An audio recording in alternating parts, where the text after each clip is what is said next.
Alors maintenant, écoutez bien ce que je vais expliquer.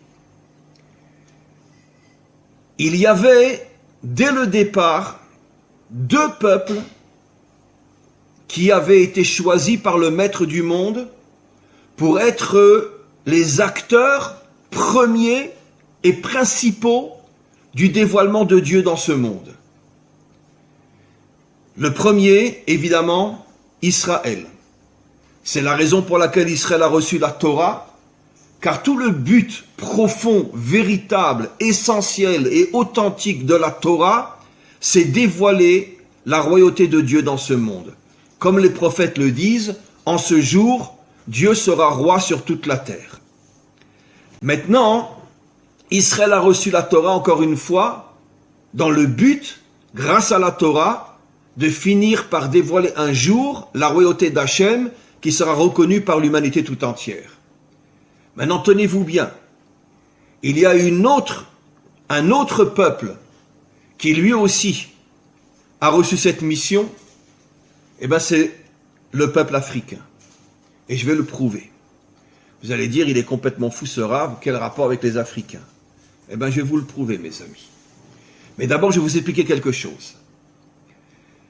En vérité, les peuples africains et Israël, leur source spirituelle est connectée à la royauté d'Hachem. Mais à partir du moment où les méchants se sont appropriés la royauté pour eux et ont repoussé Hachem et l'ont mis, si j'ose dire, Hachem ça veut dire Dieu en hébreu, et l'ont mis en dehors de ce monde, en affaiblissant la royauté d'Hachem, puisque dans ce monde on ne voit pas depuis des millénaires que Dieu dirige le monde, on ne le voit pas, on voit que ce sont les forces humaines qui dirigent le monde. Donc en affaiblissant la royauté de Dieu, les deux peuples qui étaient connectés à cette royauté afin de la dévoiler, ont eux aussi été affaiblis. Et ces deux peuples sont les Juifs et les Africains. Et je vais vous donner plusieurs exemples qui vont prouver ce que j'explique. Les points communs entre l'histoire des Africains et l'histoire d'Israël sont énormes. Israël a été constamment poursuivi, attaqué, transformé en esclave et exilé de sa terre. Les Africains, pareil. Les Africains ont été transformés en esclaves, ont été poursuivis, ont été attaqués et ont été chassés de leur terre. Combien de millions d'Africains ont été pris de force et jetés en dehors de leur terre? Combien de millions d'Africains il y a en Amérique? Il y a partout dans le monde. Ils ont décidé, eux, d'aller en Amérique. Vous le savez tous. Ils ont été pris de force, amenés en Amérique, transformés en esclaves. Et là-bas, on n'ose même pas imaginer dans quelles conditions ils vivaient. Les jeunes filles étaient violées, les hommes massacrés.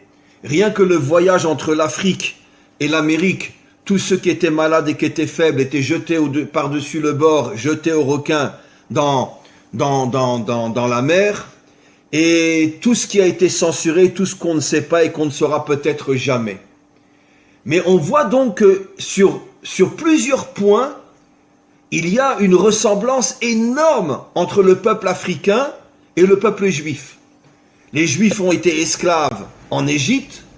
Après, d'une certaine manière, pendant l'exil, ils ont été esclaves partout où ils étaient, puisqu'ils étaient considérés comme des moins que rien.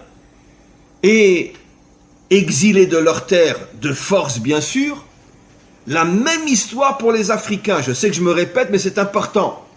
Les Africains sont attaqués, les Africains sont transformés en esclaves, les Africains sont jetés de leur terre par centaines de milliers, par millions. C'est incroyable. Et pourquoi? Comment se fait-il que la même histoire que nous les Juifs vivons, les Africains l'ont vécue aussi? Comment se fait-il? Parce que comme la source spirituelle d'Israël et la source spirituelle des Africains sont liées à la royauté d'Hachem, quand la royauté de Dieu s'affaiblit, les nations qui sont connectées à cette royauté s'affaiblissent aussi. Et c'est pour ça que les Africains sont tombés pendant des millénaires, exploités par les autres puissances, et les Juifs pareil. Vous voyez absolument le lien incroyable. Je vais vous expliquer quelque chose d'extraordinaire. En hébreu, le mot noir se dit kushi. Alors bien sûr, vous ne connaissez pas l'hébreu, mais faites-moi confiance. Le mot kushi s'écrit en hébreu kaf vav shin yud. Kaf vav, vous savez qu'en hébreu, chaque lettre a une valeur numérique, ce qui nous permet de pouvoir faire des correspondances entre des mots différents s'ils ont la même valeur numérique. C'est un des génies de l'hébreu, de pouvoir expliquer le sens d'un mot par rapport à un autre mot qui a la même valeur numérique. Alors, les deux premières lettres du mot kushi, qui veut dire noir en hébreu, c'est kaf vav, qui a pour valeur numérique 26. 26 est la valeur numérique du nom de Dieu. Le nom de Dieu tel qu'il ne se prononce pas, parce qu'on attend la délivrance pour le prononcer véritablement, c'est un Yud, un Vav, un Yud, un He, un Vav et un He. Et ce nom de Dieu qui figure dans toute la Torah en hébreu a pour valeur numérique 26. Après, vous avez Ku, donc Kaf, Vav, le nom de Dieu, le véritable nom de Dieu dans le mot, donc qui fait allusion aux Africains, aux Noirs. Et après, vous avez Shin Yud, qui veut dire Yesh. Ça veut dire que Kushi signifie Yesh Hashem, il y a Dieu. Ça veut dire que dans l'Africain se trouve Dieu. C'est absolument incroyable. Dans les peuples africains se trouve le Dieu authentique qui a pour nom Yudke Vavke. Incroyable. Ça veut dire que caché à l'intérieur des peuples africains se trouve le véritable Dieu. Et c'est pour ça que en hébreu on appelle le noir Kushi, qui fait allusion à Yesh Havaye, Dieu se trouve à l'intérieur des peuples africains. Incroyable.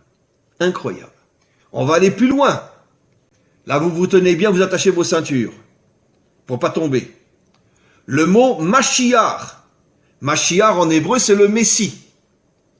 Le mot Mashiach, quand on tourne les lettres sans les changer, les deux premières lettres, c'est Mem Shin, qui veut dire Shem. Shem, c'est l'identité. Quelle est l'identité du Mashiach? Les deux premières lettres du mot Mashiach signifient l'identité. Et après, on a un Yud et un Chet, qui sont les deux premières lettres de Israël et Cham. Israël, Yud, Cham, l'origine des peuples africains, comme on va le voir dans quelques instants. Ça veut dire que le Mashiach porte l'identité du peuple d'Israël et des peuples africains. Vous avez entendu ce que j'ai dit? Incroyable. Dans le mot Mashiach, dans le mot Kushi qui veut dire noir, il y a une allusion au fait que Dieu se trouve à l'intérieur des peuples africains. Et dans le mot Mashiach, il y a une allusion dans le fait que le Messie viendra par le mérite de l'unité entre Israël, Yud, et Cham, l'origine des peuples africains, comme on va le voir dans quelques instants. Et c'est ça, Mashiach. Ça veut dire que la délivrance finale dépend de l'union entre Israël et les peuples africains. Tant que cette union ne se réalisera pas, le Mashiach ne viendra pas.